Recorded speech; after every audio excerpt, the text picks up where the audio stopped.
بسم الله الرحمن الرحيم.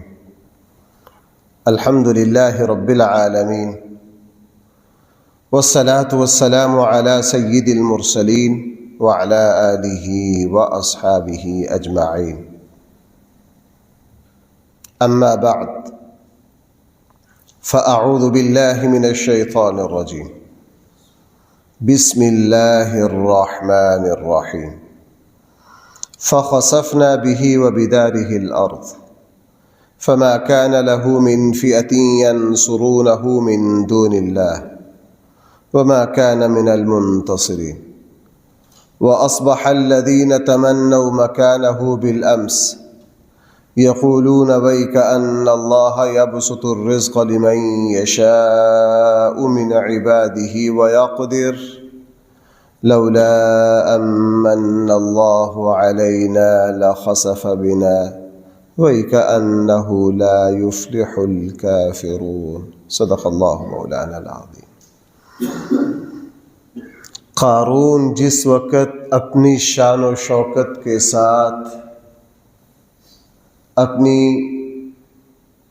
دنیاوی چمک دمک کے ساتھ اپنے گھر سے نکلتا، کچھ لوگ اس کی اس دنیاوی شان کو دیکھ کر للچاتے،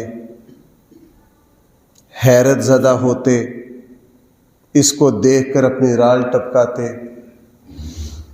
اور یہ تمنا کرتے کہ دیکھو اس کو اللہ نے کتنا کچھ دیا ہے، یہ کتنا صاحب نصیب ہے. آج کل ہم بھی یہ لفظ بولتے ہیں، اس پر کتنا اللہ کا فضل ہے. چونکہ ہم نے اللہ کا فضل سارا پیسے کو سمجھ رکھا ہے. ہمارے نزدیک صاحب نصیب، پیسے والا ہونا صاحب نصیب ہے. مجھے یہ لفظ بہت برا لگتا ہے، فلانا بڑا صاحب نصیب ہے جی، کیا اس کی فیکٹری ہے؟ واہ واہ، کمال کر دیا یار آپ نے. آپ کے یہاں صاحب نصیب ہونا صرف اس کی پیمائش کا طریقہ پیسہ ہے. جس کو اللہ تعالیٰ تہجد میں کھڑا ہونے کی توفیق دے اور فجر پڑھنے کی توفیق دے اور سورج نکلتے صبح کے آغاز میں اپنی یاد کی توفیق دے، اس سے بڑا صاحب نصیب کون ہے؟ جس کو اللہ تعالیٰ اپنی محبت دے، اس سے بڑا صاحب نصیب کون ہے؟ تو ہمارے یہاں عجیب پیمانہ ہے، عجیب پیمانہ ہے جی، فلاں بڑے صاحب نصیب ہیں جی، بڑے مالدار ہیں. تو یہ ذہنیت تو انسانوں میں پرانی چلی آ رہی ہے. قارون نکلتا اپنی آج کل کے زمانے میں کہہ لیجیے اپنی کوٹھی سے نکلتا اور اس کی بڑی اعلیٰ سے اعلیٰ گاڑیاں ڈالے اور آگے پیچھے اس کے باڈی گارڈ، تو لوگ مبہوت ہو جاتے، حیرت زدہ ہو جاتے، پھٹی پھٹی آنکھوں سے دیکھتے، احساس کمتری کا شکار ہوتے. جب لوگ تبصرے کرتے مرعوب ہو کر لوگ تبصرے کرتے، تو کچھ اہل، جس کو قرآن نے کہا اوت العلم، او علم والوں نے کہا، سمجھ والوں نے کہا، ایمان والوں نے کہا، اللہ کے نیک بندوں نے کہا ویلکم، تم پر تو افسوس ہے، تم پر ثواب اللہ خیر لمن آمن وعمل صالحا. تمہیں کیا پتہ اس حقیقت کا کہ اصل تو ایمان اور نیک عمل ہے. یہ چیزیں کوئی حیثیت نہیں. اگر مال ہی کی وجہ سے بندہ صاحب نصیب ہوتا تو سب سے زیادہ اللہ تعالیٰ نبیوں کو دیتا. سب سے زیادہ کس کو دیتا؟ نبیوں کو دیتا. سب سے زیادہ انبیاء کو دیتا. انہوں نے سمجھایا، لوگوں کو نصیحت کی، بھائی یہ کوئی للچائی ہوئی نگاہ سے دیکھنے کی. اللہ کے نبی نے فرمایا حسد، وہاں الفاظ رشک صرف 2 بندوں پر جائز ہے. بھائی رشک صرف کتنے بندوں پر جائز ہے؟ 2 بندوں کو دیکھ کے رال ٹپکانا، للچائی ہوئی نگاہ سے دیکھنا، تمنا کرنا یار یہ کیسا اللہ ہمیں بھی اس طرح کا بنا. صرف 2 بندے. اللہ کے نبی نے فرمایا کہ وہ شخص جس کو اللہ تعالیٰ نے قرآن کی نعمت دی ہے، وہ ہر وقت قرآن پڑھتا پڑھاتا، سنتا سناتا، اس کی تلاوت، اس کی تشریح، ہر وقت اس کی زندگی قرآن کے لیے وقف ہے. اس کو دیکھ کر اس کو للچائی ہوئی نگاہ سے دیکھو. فرمایا دوسرا صرف وہ مالدار جس کے پاس مال ہے اور وہ اپنے مال پر مسلط ہو کر رہتا ہے، ہر وقت اپنے مال کو کسی نہ کسی خیر کے کام میں خرچ کرتا رہتا ہے، جیسے حضرت عثمان غنی ہے، حضرت عبد الرحمن بن عوف ہے۔ اس کے پاس بیٹھنے سے اندازہ ہوتا ہے کہ اس کے پاس جو مال ہے تو اس کا مقصد اپنے مال سے اللہ کی رضا کو پانا ہے، اللہ کے دین کو پانا ہے۔ صرف ان دو پر فرمایا تمہیں رشک کی اجازت ہے، ان کے علاوہ کسی اور پر تمہیں رشک کرنے کی اجازت نہیں ہے، رشک کرنے کی اجازت۔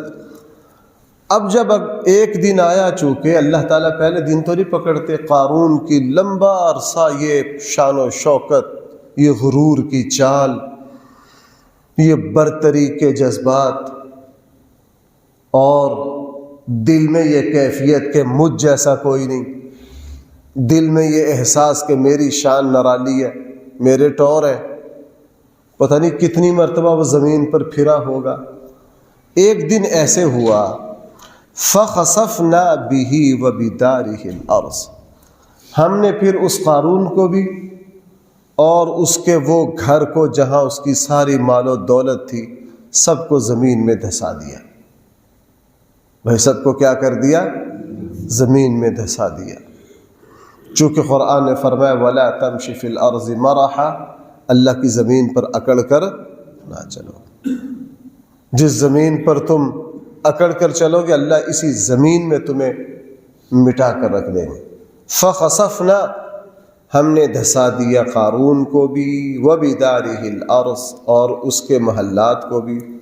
فَمَا كَانَ لَهُ مِنْ فِئَةٍ، پس نہ تھی کوئی جماعت، يَنْصُرُونَهُ، جو اس قارون کی مدد کرتی، مِن دُونِ اللَّهِ، اللہ کے مقابلے پر۔ جب اللہ کی پکڑ آئے تو پھر کون چھڑا سکتا ہے؟ إِنَّ بَطْشَ رَبِّكَ لَشَدِيدٌ، بے شک تیرے رب کی جو پکڑ ہے وہ بہت سخت ہے۔ اللہ کی پکڑ جب آتی ہے جناب کوئی چھڑا نہیں سکتا۔ اللہ تعالیٰ فرمایا اس کا بڑا اثر و رسوخ تھا، اونچی سوسائٹی تھی، بڑے بڑے بزنس مین یار تھے، وزراء کے ساتھ بیٹھنا تھا، بڑی بڑی مجلسیں تھیں، بڑی بڑی رونقیں تھیں۔ جب ہم نے پکڑا کوئی اس کے قریب نہیں لگا۔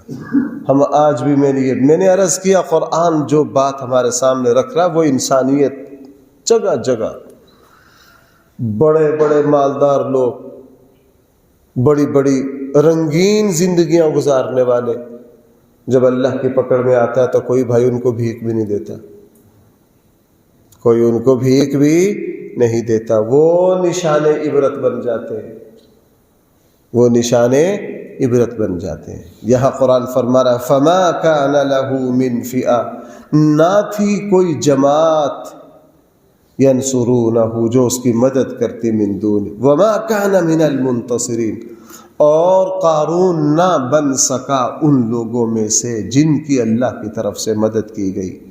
وَأَصْبَحَ الَّذِينَ، اب جب اگلی صبح ہوئی نا بھائی، جب کیا ہوا؟ اگلی صبح ہوئی، وہ لوگ جو اس کی ٹھاٹ پاٹ دیکھ کے متاثر ہوتے تھے انہوں نے کہا او اللہ آپ کا شکر ہو ہمارے پیارے رب، تو نے ہم پہ احسان کیا۔ ہم تو تمنائیں کرتے تھے یہ شان و شوکت ہمیں ملے، اگر ہمیں ملا ہوتا آج ہم بھی، تیرا شکر ہے کہ تو نے آج ہمیں اس سے بچا لیا۔ اے اللہ آپ کا شکر ہے آج آپ نے ہمیں اس سے بچا لیا۔ فرمایا وَأَصْبَحَ الَّذِينَ تَمَنَّوْا، صبح کی ان لوگوں نے جو تمنا کر رہے تھے، مَكَانَهُ بِالْأَمْسِ، ایک دن پہلے اس جیسا بننے کی تمنا کر رہے تھے، یقولون، وہ اگلے دن کہہ رہے تھے وَيْكَ أَنْ، افسوس، او اللہ کا فضل، اللہ یبسط الرزق لمن یشاء من عبادہ ویقدر، اللہ تعالیٰ بڑھا دیتا ہے رزق جس کا چاہتا ہے اور اللہ تعالیٰ کم کر دیتا ہے اپنے بندوں میں سے۔ لولا امن اللہ علینا، اگر ہم پر اللہ کا احسان نہ ہوتا لخسف بنا، آج ہمیں بھی زمین میں دھسا دیا جاتا۔ اگر ہم پر اللہ کا فضل نہ ہوتا تو آج ہم بھی اسی صف میں کھڑے ہوتے، آج نشان عبرت بن چکے ہوتے۔ اللہ نے ہم پر یہ انعام کیا، یہ احسان کیا کہ اللہ نے ہمیں اس جیسی رعونت، اس جیسا مال اور اس جیسا غرور اللہ نے ہمیں نہیں دیا۔ اللہ نے ہمیں نشان عبرت بنانے سے، اور یہی کیفیت ہوئی میدان بدر میں۔ مکہ کے بڑے بڑے سورما جب لاشیں ان کی میدان بدر میں بکھری پڑی تھی، اس دن صحابہ کرام نے اللہ کا شکر کیا، اے اللہ آپ نے ہمیں صراط مستقیم پر چلا دیا، آپ نے ہمیں سیدھی راہ دکھا دی۔ ہم جس باپ دادے کے دین کو لیے پھرتے تھے، اگر ہم اسی پر ڈٹے رہتے تو آج ہماری لاشیں بھی یہیں پڑی ہوتی، آج ہماری لاشیں بھی یہیں پڑی ہوتی۔ اس لیے بھائیو، اس واقعہ میں بہت عبرت ہے۔ آج دیکھو بھائیو، میں 3-4 دن سے اس رکوع کا درس چل رہا ہے، ہم بہت ہی خطرناک مادی دور میں زندگی گزار رہے ہیں۔ ہم ایسے دور میں زندگی گزار رہے ہیں کہ دنیا میں افراتفری مچی ہوئی ہے پیسے کے پیچھے۔ انسان اپنی انسانیت، اپنا حیا، اپنا کردار، اپنے اخلاق بیچ کے بھاگ رہا ہے۔ انسان کو گدھوں کی طرح نوچ رہا ہے پیسہ کمانے پر۔ انسان کو گدھوں کی طرح نوچ رہا ہے پیسہ کمانے پر۔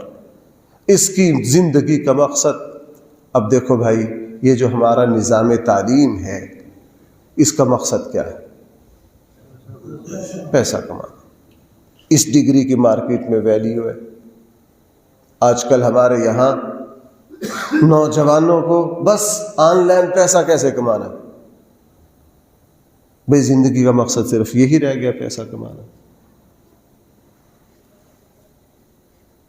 میٹرک کے بعد کون سی ڈگری حاصل کرنی ہے؟ ایک ہی معیار ہے جس کے ذریعے پیسہ، ہم نے عنوان اچھا رکھ رکھا نا، گوبر پر کو چاندی کا ورق لگا لینے سے گوبر برفی تو نہیں نہ بن جاتی، وہ گوبر ہی رہتا ہے نا، چاندی کا ورق اس کی غلاظت کو چھپا تھوڑی سکے گا۔ عنوان بڑے بڑے، میں اسٹڈی کے لیے جا رہا ہوں، اچھی بات ہے، میں اپنے مستقبل کو روشن کرنے کے لیے اچھا جانا وہاں ہے جدھر سے آمدن زیادہ ہو، پیسہ زیادہ ہو۔ بوڑھے ماں باپ چاہے پیسہ، بس ماں باپ جائے بھاڑ میں، جنہوں نے اپنے خون پسینہ کی کمائی سے تعلیم کو مکمل کروایا، ان بڑے ماں باپ کا کوئی حق نہیں، بس پیسہ آنا چاہیے۔ جس شخص نے پیسہ حاصل کر لیا وہ کامیابی کی منزلوں پر پہنچ گیا۔ اسی بنیاد پر ہمارے رشتے، اسی بنیاد پر کیا ہیں ہمارے رشتے۔ جس کے پاس پیسہ ہے، دیکھیے رشتوں کی لینوں کی لینے لگی ہوئی ہیں، چونکہ پیسہ ہے۔ اور جس بندے کے پاس پیسہ ہے، پورا شہر اس سے دوستی تعلق کے لیے تیار ہے۔ کیوں بھائی، ایسا ہے یا نہیں؟ میرے ایک دوست ہے، کچھ عرصہ ان پر ایک بحران آ گیا، 2 سال ایک سخت بحران میں پھنسے۔ الحمدللہ اب تو نکل گیا، اللہ نے دوبارہ مجھے کہنے لگے، مفتی صاحب ان 2 سالوں میں وہ دوست جو مجھے ہر روز میرے ساتھ چائے پینے کا اصرار کرتے تھے، انہوں نے نمبر بند کر لیا، یوں کر لیا، فلاں کر لیا۔ جب اس نے ساری بات کی نا، میں نے کہا بھائی وہ دوست بھی غلط نہیں، آپ بھی غلط نہیں، محسوس نہ کرے تو مجھے یوں کہنا کہ وہ دوست بھی غلط ہے، آپ بھی غلط ہے، اس لیے کہ آپ نے ان سے رشتہ کس بنیاد پر رکھا تھا؟ آپ نے ان سے رشتہ رکھا تھا۔ اب دیکھو میں اپنا بتاتا ہوں، میرے جتنے بھی یار دوست ہیں نا، کوئی کسی سے 20 سال سے تعلق ہے، کسی سے 25 سال سے تعلق ہے، جو کہ میں فقیر بندہ ہوں، امام مسجد ہوں۔ اب مجھ سے کسی کا تعلق پیسے کی بنیاد پہ نہیں ہو سکتا، تو کوئی دوست غائب بھی نہیں ہوا، کوئی دوست غائب بھی۔ اب مجھ فقیر بندے سے کسی کو کوئی ایک بھی دوست غائب نہیں ہوا۔ جتنے دوست ہیں الحمدللہ سب سے آج اسی طرح تعلق ہے۔ اور جہاں آپ حضرات کا اتنے عرصے سے میرے ساتھ تعلق ہے، بھائی اس میں کوئی دنیاوی مفاد ہے؟ کوئی دنیاوی مفاد نہیں۔ ڈاکٹر صاحب میرے پہلے درس میں آئے تھے، وہاب مسجد میں آیا تھا، یہ بات ہے غالباً 2006 کی یا 7 کی۔ میرے بڑے بھائی وہاں ہوتے تھے، فجر میں نے وہاں بطور مہمان تھا، فجر کے بعد انہوں نے مجھے کہا درس دو، اور میں درس دے کے اٹھا۔ 2005-6 یہاں کی کوئی 6-7 یہاں کی کوئی بات ہوگی، میری اس وقت ملاقات ہوئی تھی، آج چل رہی ہے۔ کیوں؟ نہ دنیاوی غرض، نہ دنیاوی مفاد۔ میں سمجھانا یہ چاہ رہا ہوں، جہاں تعلقات اللہ کی محبت میں ہیں، انسانیت میں ہیں، ایک دوسرے کے احترام میں ہیں، تو بھائی وہاں انسانیت باقی ہے، وہاں محبتیں باقی ہیں۔ قارون کا واقعہ قرآن نے پورا رکو اس بدبخت کی داستان میرے اور آپ کے سامنے کیوں رکھی ہے؟ میں نے عرض کیا اس وقت ہر شہر میں قارون موجود ہے، ایک نہیں کئی موجود ہے، ایک نہیں۔ تجاوزات پر آپ کو پتہ ہے پیسے کا ناچ کس طرح ننگا ناچ رہا ہے، آپ کو پتہ ہے دن رات قارون والے سودا ہو رہا ہے کہ نہیں تجاوزات میں؟ آپ مجھ سے زیادہ واقف ہیں۔ اس لیے بھائیو، یہ دنیا مجھے ڈر لگتا ہے، یہ مصنوعی دنیا ہے۔ میں نے ابھی کوئی 6 مہینے پہلے جمعے کی تقریر کی تھی، اس کا عنوان ہی رکھا مصنوعی دنیا۔ کون سی دنیا؟ بناوٹی دنیا، مصنوعی۔ اور ہم اس وقت حقیقی زندگی سے دور جا کر ہم مصنوعی دکھلاوے کی وہ زندگی گزار رہے ہیں جس کو زندگی نہیں کہا جا سکتا، مصنوعی پن۔ بیٹی کا یا بیٹا کا رشتہ کرنا، گاؤں میں رہتے ہیں، خفیہ آئیں گے، شہر میں آ کے مکان لیں گے اور رشتے میں دکھائیں گے ہماری کوٹھی گاڑی فلاں فلاں، رشتے کے سال بعد پتہ چلے گا اوقات کیا ہے۔ یہ حقیقی زندگی ہے بھائی، یہ ڈرامے بازی کی زندگی ہے یا حقیقی زندگی ہے؟ یہ ڈرامے بازی کی زندگی ہے، یہ مصنوعی زندگی ہے۔ اللہ ہم سب کی حفاظت فرمائے۔ اس وقت ہم سب اسی کے دائیں بائیں بھاگ رہے ہیں، اور میں آپ سے بارہا عرض کرتا ہوں، یہ کمینگی اب اس حد تک چلی گئی ہے، ہمارے یہاں وہی عالم ہے، وہی پیر ہے جس کے پاس یہی دنیا کا گند موجود ہے۔ پہلے لوگوں میں لوگ ان علماء سے محبت رکھتے تھے جو دنیا سے دور رہتے، جو فقیرانہ زندگی گزارتے تھے۔ معیار ہی یہ تھا کہ اس بندے کا دنیا سے کتنا لگاؤ۔ اور اب معیار کیا ہے؟ اب معیار کیا ہے؟ جناب شیروانی ہو، گاڑی ہو، 3-4، ہاں، یہ مصنوعی زندگی ہے۔ اللہ تعالی ہم سب کی اس سے حفاظت فرمائے۔ یہاں ان لوگوں کو یہی دھوکہ لگا۔ اگلے دن انہوں نے کہا لولا امن اللہ علینا، کاش اگر نہ ہوتا ہم پر اللہ کا احسان، لخسف بنا، ہم بھی آج اس قارون کے ساتھ دھسا دیے جاتے۔ وَإِكَأَنَّهُ، افسوس، لا یفلح الکافرون، اللہ تعالیٰ اس طرح کے ناشکرے کو کبھی بھی کامیابی نہیں دیتا، کبھی بھی کامیابی نہیں دیتا۔ بھائی یہ پورے رکوع کا جو پیغام تھا، اور یہ پورا رکوع مجھے جو آپ کو سمجھا رہا تھا، 4 درسوں میں نے ان کو بڑا واضح کر کے بیان کرنے کی کوشش کی۔ اللہ تعالیٰ وہ بات مجھے بھی سمجھائے، اور اللہ تعالیٰ وہ بات آپ کو بھی سمجھائے۔ الحمدللہ رب العالمین، والصلاة والسلام على سید الانبیاء والمرسلین وعلى آلہ واصحابہ اجمعین۔ ربنا آتنا في الدنيا حسنة وفي الآخرة حسنة وقنا عذاب النار۔ ربنا ظلمنا أنفسنا وإن لم تغفر لنا وترحمنا لنكونن من الخاسرين۔ صلی اللہ تعالی علی خیر خلقہ سیدنا مولانا محمد وآلہ واصحابہ اجمعین برحمتک یا ارحم